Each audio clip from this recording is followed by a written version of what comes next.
पिछले हफ्ते बाजार में सुस्त कामकाज देखने को मिला।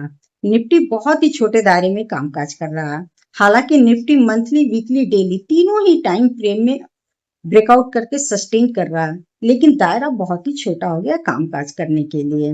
बैंक निफ्टी इंडेक्स में भी मूवमेंट देखने को नहीं मिल रही है। बैंक निफ्टी इंडेक्स वाले जितने भी कंपोनेंट हैं, वहां पे खरीदारी बिल्कुल ही नहीं हो रही है। एचडीएफसी बैंक अपने 52 वीक लो के करीब कारोबार कर रहा है। एक्सिस बैंक भी गिरावट के साथ ही कामकाज कर रहा है। वहीं दूसरी तरफ आईसीआईसी बैंक पॉजिटिव कुछ था, अपने हायर लेवल पे था, लेकिन वहां पे भी शुक्रवार को सेलिंग प्रेशर देखने को मिला। रिलायंस में 2 दिनों से बायर्स एक्टिव हो रहे हैं, 2 दिनों से वहां पॉजिटिव व्यू है, लेकिन रिलायंस भी अपने निचले स्तर पे ही कामकाज कर रहा है। तो इंडेक्स वाले स्टॉक बिल्कुल ही नहीं चल रहे हैं। आईटी जुलाई मंथ में बहुत अच्छा मूव किया, लेकिन अगस्त महीने में थोड़ा वहां पे भी सुस्ती देखने को मिल रही है, इसलिए इंडेक्स वाले स्टॉक मूव ही नहीं कर रहे हैं, तो इंडेक्स भी मूव नहीं कर रहा है। लेकिन दूसरी तरफ और भी बहुत सारे स्टॉक है जहां पे हमें न्यू हाई की तरफ नजर आ रहे हैं। Bajaj finance, Bajaj Finserv, NBFC वाले सभी स्टॉक अपने न्यू हाई की तरफ गए हुए थे।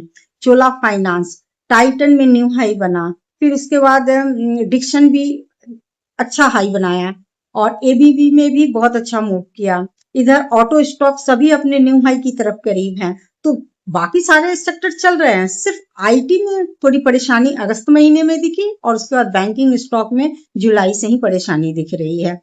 तो ये सारी चीजें हैं जो बाजार को चलने नहीं दे रहे हैं।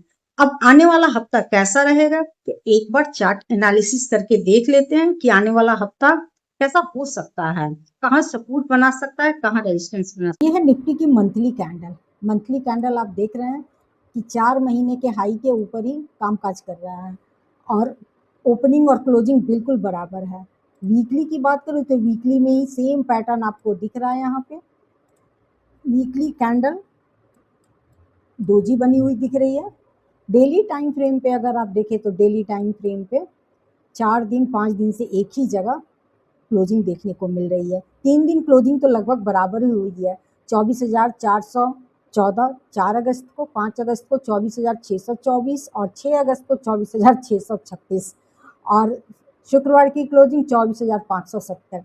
तो यहाँ पे 3 2 5 5 दिनों से एक ही जगह निफ्टी है। और अब 7वां दिन देखिए क्या हो रहा है, जो कि सोमवार को होगा। और यहाँ पे यूएस और ईरान के बीच और ओमान, ये 3 देशों के बीच कुछ ना कुछ तो चल रहा है।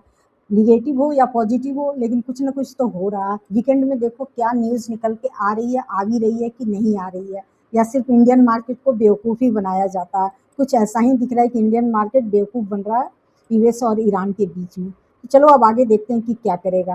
कई सारे पैटर्न भी बनते हुए चार्ट पैटर्न हमें दिख रहे हैं, वन बाय वन करके वो भी देख लेते हैं।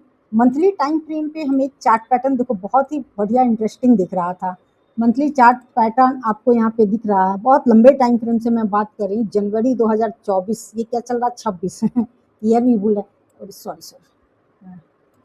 यहाँ पे देखो मंथली चार्ट पैटर्न बहुत ही इंटरेस्टिंग हो रही है। 24 से 25 की, फिर 25 से 26 की, और 26 से फिर शायद ऐसा ना हो कि वापस हम लोग यहीं से डाउन साइड आ जाए। तो यहाँ पे 3 इयर्स की कैंडल कुछ ऐसी दिख रही है 2024 से, और ये 2026 जो चल रहा है 3 साल की कैंडल कुछ ऐसा मंथली रिप्रेजेंट कर रहा है। वीकली में कैसा परफॉर्म कर रहा है, वीकली में बस चार्ट पैटर्न मैं बता रही हूँ कैसा परफॉर्म कर रहा है। वीकली चार्ट पैटर्न देखें तो यहाँ पे कई बार मैं एक चीज की एक पैटर्न बना हुआ है वीकली टाइम फ्रेम पे, जो कि ब्रेकआउट किए हुए, ठीक है। और डाउन साइड से भी ट्रायंगल पैटर्न बनता हुआ दिख रहा, जो इसे भी ब्रेकआउट कर चुका है। वापस अगर इसको डाउन साइड आना था तो 27 जुलाई के क्लोजिंग के बाद ही आ जाना चाहिए था, लेकिन इससे अच्छी बात है ब्रेकआउट किया। अब नेक्स्ट क्या हो सकता है, क्या ये ब्रेकआउट फेल है, जो कि बार बार ऐसा ही बाजार करता है, ब्रेकआउट करता है और ब्रेकआउट फेल हो जाता है। अब या तो फिर ब्रेकआउट फेल होगा तो वापस ये जो रेंज बचा हुआ है स्पेस यहाँ पे आएगा और फिर वापस से ये ब्रेकआउट या ब्रेकडाउन करेगा। अब लास्ट सिचुएशन तो यही दिख रही है निफ्टी में, चार्ट पैटर्न तो यही बता रहा है। नहीं तो जहाँ पे निफ्टी अभी 24,400 के ऊपर सस्टेन कर रहा है, ये अपसाइड ही निकलेगा, कुछ अच्छा पॉजिटिव रहा तो। हालांकि इंडियन मार्केट में कोई ऐसा पॉजिटिव अब कुछ भी नहीं है। पहली तिमाही के नतीजे करीब करीब ख़त्म ही होने वाले हैं और वहाँ पे जो मोमेंटम आना था आ चुका है, चाहे नेगेटिव चाहे पॉजिटिव, वहाँ से सब कुछ हो चुका है। नया कुछ ऐसा नहीं, आरबीआई मॉनेटरी पॉलिसी भी आकर चला गया, लेकिन अब ग्लोबल मार्केट में थोड़ा बहुत चल रहा है उतार चढ़ाव। अगर वहाँ से कुछ पुश मिलता है तो अपसाइड भी जा सकता है और वहाँ से नेगेटिव पुश मिलता है तो डाउन साइड भी आ सकता है। तो कुछ बहुत बड़ा चार्ट पैटर्न ऐसा कुछ दिख नहीं रहा, जो दिख रहा है सामने है, या तो ब्रेकआउट किया उसके ऊपर ही निकलता जाए या वापस नीचे आ जाएगा। लेकिन फिर भी 24,400 से 24,350 ये 50 पॉइंट बहुत इंपॉर्टेंट है, ध्यान रखना पड़ेगा। अगर 24,400 के नीचे भी आता है तो फिर भी हमें 24,350 तक वेट करना है कि ब्रेकडाउन कर रहा है या नहीं कर रहा है, या वहीं से सपोर्ट लेके ऊपर जा रहा है। तो 24,350 तक हम वेट करेंगे।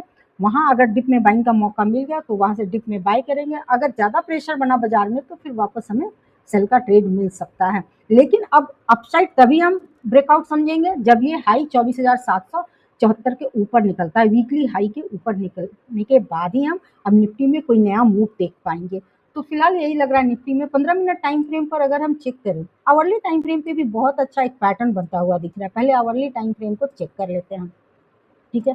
ये रेंज देखो आवरली टाइम फ्रेम का, आवरली टाइम फ्रेम में हम यहाँ पे अपसाइड का एक रेंज यहाँ पे बड़ा ही बेहतरीन पैटर्न बनता है। फिर इसके बाद दूसरा हमें दिख रहा है ये हाई, ठीक है। तीसरा हमें लो में दिख रहा है ये लो, आप ये बेस, ठीक है, ये हो गया। अब देखो, अब मैं नीचे 24,000 अगर डाउन साइड आता है तो यहाँ पे टाइम बिताएगा, ठीक है। ये नो ट्रेड जोन है, या तो यहाँ प्राइस एक्शन पॉजिटिव बने। अगर निफ्टी हमें 24,400 के पास मिल रहा है, यही बात मैं कहना चाह रही हूँ कि या तो यहाँ पे ये टाइम बिताए, ठीक है, तो टाइम बिताने के बाद फिर वापस ऊपर जाए, या टाइम बिताने के बाद यहाँ पे ब्रेक डाउन करे। तो ये दायरा नो ट्रेडिंग जोन वाला है, यहाँ बिल्कुल ध्यान रखना है। आ रहा है यहाँ पे प्राइस एक्शन पॉजिटिव बनता है, बिल्कुल से बाय करेंगे। अगर क्लोज किया 24,350 के नीचे तो फिर यहाँ पे सेलिंग प्रेशर आएगा, अपने उसी रेंज में वापस आ जाएगा।